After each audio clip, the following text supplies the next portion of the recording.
નમસ્કાર દોસ્તો, આપનું સ્વાગત છે ખબર છે .com પર. હું આપનો મિત્ર નરેશ કાપડિયા આપનું સ્વાગત કરું છું ધ ઓલ્ડ ઇઝ ગોલ્ડ પ્રોગ્રામમાં. ઓલ્ડ ઇઝ ગોલ્ડના આજના કાર્યક્રમમાં મિત્રો આજે આપણે યાદ કરવાના છીએ એક જાણીતા ગીતકારને, જેનું નામ છે રાજેન્દ્ર કૃષ્ણ. કમાલના ગીતકાર હતા રાજેન્દ્રજી. ગઝલો, નઝમો, ગીતો બહુ જ આસાનીથી તેઓ ફિલ્મની સિચ્યુએશન પ્રમાણે લખી શકતા હતા. એમાં એક તરફ સાહિત્યનું તત્વ પણ રહેતું હતું, તો છેક બીજી તરફ તેઓ હાસ્યનું હુલ્લડ પણ સર્જી શકતા હતા. અહીં જે ચિત્ર આપ જોઈ રહ્યા છો તે બે ચિત્રોની જ વાત કરો તો ફિલ્મ અદાલતની મદન મોહને કમ્પોઝ કરેલી યાદગાર ગઝલ પણ અહીં છે, જાના થા હમસે દૂર તો બહાને બના લીએ, અને હાસ્યના હુલ્લડ સમી પડોસનની રચના પણ છે જે કહેતી હતી યક ચતુર નાર બડી હોશિયાર. તો આ પ્રકારના ગીતો, બંને પ્રકારના અનેક પ્રકારના મૂળના ગીતો જે લખી શકતા હતા તે હતા રાજેન્દ્ર કૃષ્ણ. ઉત્તમ ગીતો લખવા ઉપરાંત રાજેન્દ્ર બાબુ બહુ સારા સંવાદ લેખક પણ પુરવાર થયા હતા. 8મા ધોરણમાં ભણતા હતા ત્યારે તેઓ કવિ કર્મ કરતા થઈ ગયા હતા. દિલ્હી અને પંજાબના અખબારો તે વખતે ઉભરતા કવિઓને માટે કાવ્ય લેખનની સ્પર્ધાઓ કરતા. સ્કૂલના દિવસોમાં જ તેમાં નિયમિત ભાગ લઈને રાજેન્દ્રજીએ પોતાની કવિતાને સુધારી હતી. શિમલાની નગરપાલિકામાં થોડો સમયને માટે રાજેન્દ્ર કૃષ્ણ ક્લાર્ક રૂપે પણ કામ કરતા હતા, અને તે દિવસોમાં તેમણે ઉર્દુ કવિતાનો ઊંડો અભ્યાસ પણ કર્યો. ફિરાક ગોરખપુરી અને એહસાન ડેનિશ જેવા મહાન શાયરોથી તેઓ પ્રભાવિત હતા. તો પછી હિન્દી કવિ પંત અને નિરાલાના પણ તેઓ એક મોડેલ રૂપે જોતા હતા, અને એમની કવિતામાંથી જ રાજેન્દ્રની કવિતા નીકળી એવું કહી શકાય. 1940માં રાજેન્દ્ર કૃષ્ણ મુંબઈ આવ્યા અને સિનેમા જગતના લેખક બન્યા. 1947ની જનતા એ ફિલ્મ એમની પહેલી પટકથા હતી. તો મોતીલાલ સાહેબ અને સુરૈયા જેમાં અભિનય કરતા હતા તેવી આજ કી રાતથી તેઓ ગીતકાર બન્યા. તે પણ હતું વર્ષ 1947, યાને આપણી આઝાદીનું વર્ષ.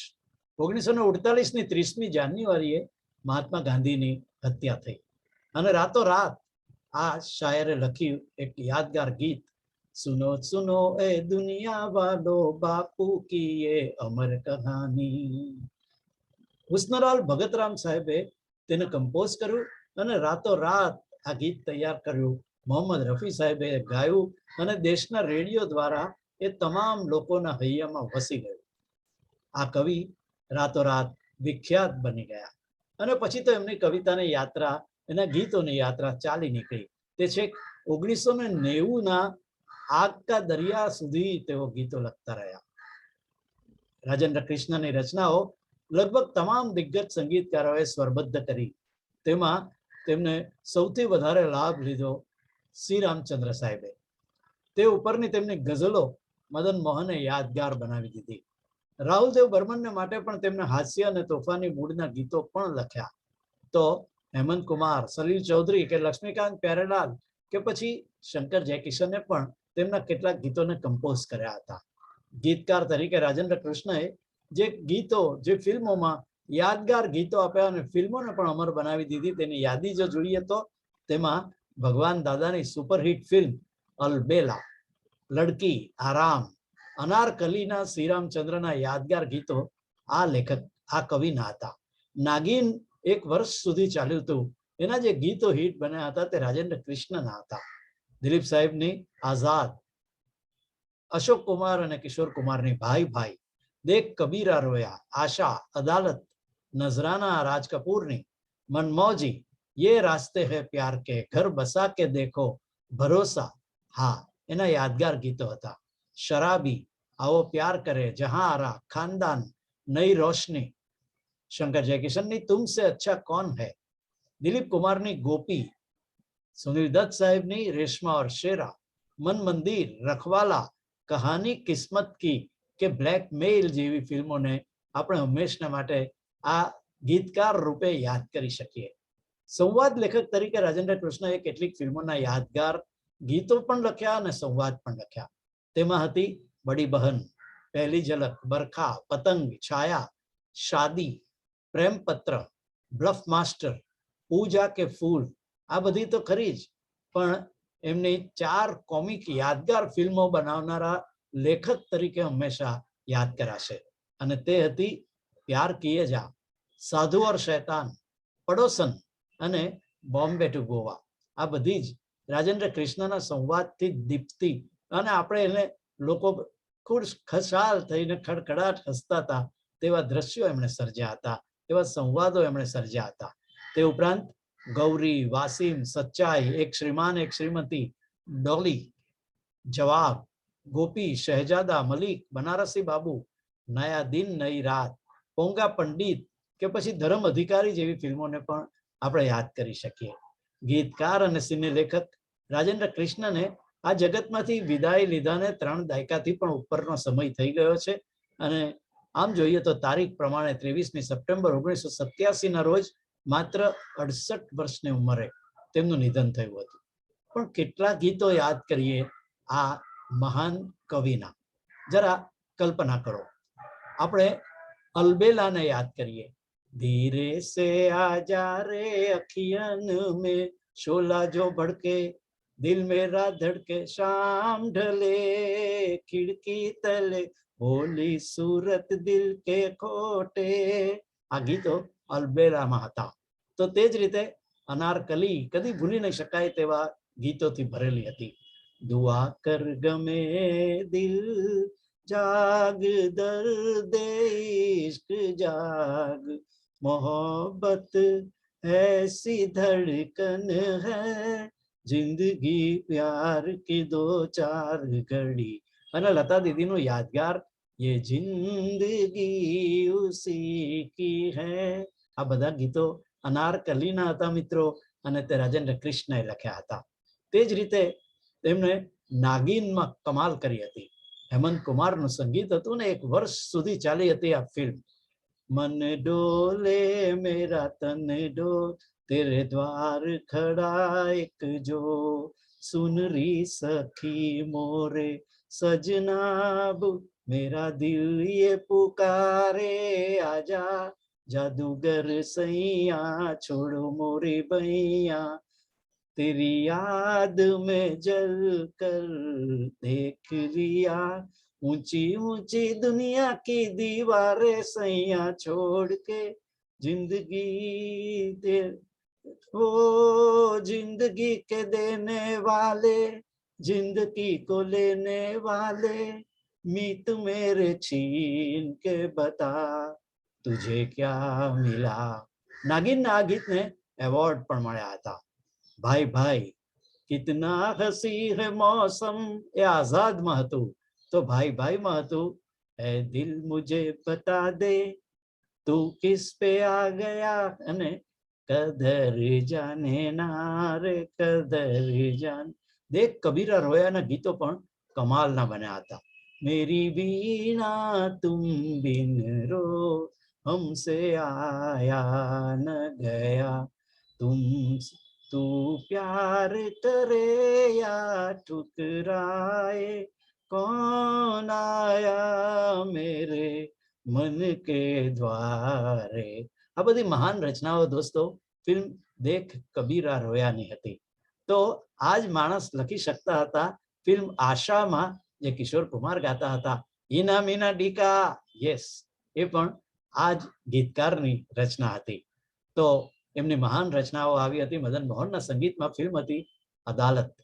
જમી સે હમે આસમાં પર यूं हसरतो के दाग, मोहब्बत में धो लिए उनको ये शिकायत है कि हम कुछ नहीं कहते. અને લતા મંગેશકરની યાદગાર રચનાઓમાંની એક હતી જાના થા હમસે દૂર બહાને બના લીએ. નઝરાના નામની ફિલ્મમાં રાજ કપૂરને માટે એમણે યાદગાર ગીતો લખ્યા હતા. બાજી કિસી ને પ્યાર કી જીતિયા, એક વો ભી દિવાલી થી, એક યે ભી દીવા. અને આ યુગલ ગીત કદી ભૂલી ન શકાય એવું સરસ મજાનું રોમાન્ટિક છે. बिखरा के जुल्फे चमन में न जाना क्यों, એ હતી ફિલ્મ નજરાના. તો છાયામાં તેમણે લખ્યું હતું, आंसू समझ के क्यों मुझे आंख से तुमने गिरा दिया. બળેવના તહેવાર માટે રાખી નામની ફિલ્મમાં એમણે લખ્યું હતું, રાખી ધાગો કા તૌહાર. મન મૌજીમાં કમાલના ગીતો હતા. મેં તો તુમ સંગ નૈન મિલા કે हार गई सजना चंदा जा रे જા. અને કિશોર કુમાર ગાતા હતા, જરૂરત હે સખ્ત જરૂરત હે. એ હતી ફિલ્મ મનમौजीની રચનાઓ. બ્લફ માસ્ટરના માટે ગીતો હતા, અરે હુસ્ન ચલા કુછ એસી ચાલ દીવાને કા પૂછ સોચા થા પ્યાર હમ ના કરેંગે. અને આ ગીત જે મુંબઈમાં જન્માષ્ટમીના તહેવાર પર આજે પણ ગવાય છે, ગોવિંદા આલા રે આલા, એ બ્લફ માસ્ટરની રચનાઓ હતી જે રાજેન્દ્ર કૃષ્ણ સાહેબે લખી હતી. તો તે જ રીતે ये रास्ते हैं प्यार के, આ એક અદ્ભુત ફિલ્મ હતી, એનું શીર્ષક ગીત એમણે લખ્યું હતું. ભરોસામાં आज की मुलाकात बस इतनी, इस भरी दुनिया में कोई भी हमारा ना हो, वो दिल कहाँ से लाऊं. पूजा के फूल में एक गीत હતું, मेरी आंखों से कोई नींद लिए नई रोशनी में એમણે લખ્યું હતું, किस तरह जीते हैं लोग ये तो बता दे दोस्त, અને સપને હે સપને કબ હુએ અપને. શરાબી નામની ફિલ્મની અંદર રફી સાહેબ ગાતા હતા, કભી ન કભી કहीं ન કहीं. અને એક યાદગાર રચના હતી, સાવન કે મહીને में मुझे ले चलो. આ શરાબીમાં દેવ સાહેબ અભિનય કરતા હતા. અને જહારા, क्या बात है, શું ગીતો બન્યા હતા. बाद मुद्दत से ये घड़ी आई है, मैं तेरी नजर का सुरूर हूँ, वो चुप रहे तो दिल के दाग किसी की याद में, जब जब तुम्हें बुला दिया तब तब तुम बहुत याद आए. આ ગીતો હતા ફિલ્મ જહાનારામાં. ખાનદાનમાં ફિલ્મફેરનો એવોર્ડ મળ્યો હતો, तुम ही मेरी मंदिर तुम ही मेरी पूजा. અને આ ગીત આજે પણ જન્માષ્ટમી પર ગવાય છે. બડી દેર ભઈ નંદલાલા તેરી રાહ તકે બ્રિજબાલા. પડોસન કદી ભૂલી નહીં શકાય. મેરે સામને વાલી ખિડકી में कहना है યક ચતુર નાર કરકે શ્રૃંગાર. આ બધી યાદગાર રચનાઓ કદી ભૂલી નહીં શકાય તેવી રાજેન્દ્ર કૃષ્ણએ લખી હતી.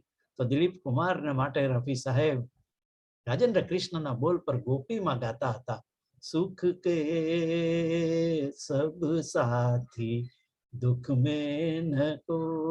રેશમા ઓર શેરામાં લતા દીદીની એક યાદગાર રચના હતી, તું ચંદા મેં ચાંદની. અને આ ગીત કોઈ વ્યક્તિ એવી ના હોય કે જેને ગમતું નહીં હોય. એ હતી ફિલ્મ બ્લેકમેલ. કિશોર કુમાર ગાતા હતા, પલ પલ દિલ કે પાસ તુમ રહેતી હો.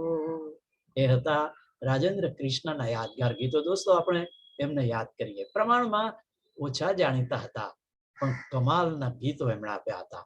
ઓલ્ડ ઇઝ ગોલ્ડમાં આજે આપણે વાત કરી દોસ્તો રાજેન્દ્ર કૃષ્ણ સાહેબની. ખબર છે .com પર આપનો મિત્ર નરેશ કાપડિયા આજે રજા લે છે. આપણે સરસ મજાના બીજા સ્ટારની વાત લઈને પાછા મળવાના છીએ. ત્યાં સુધી રજા આપો. નમસ્કાર.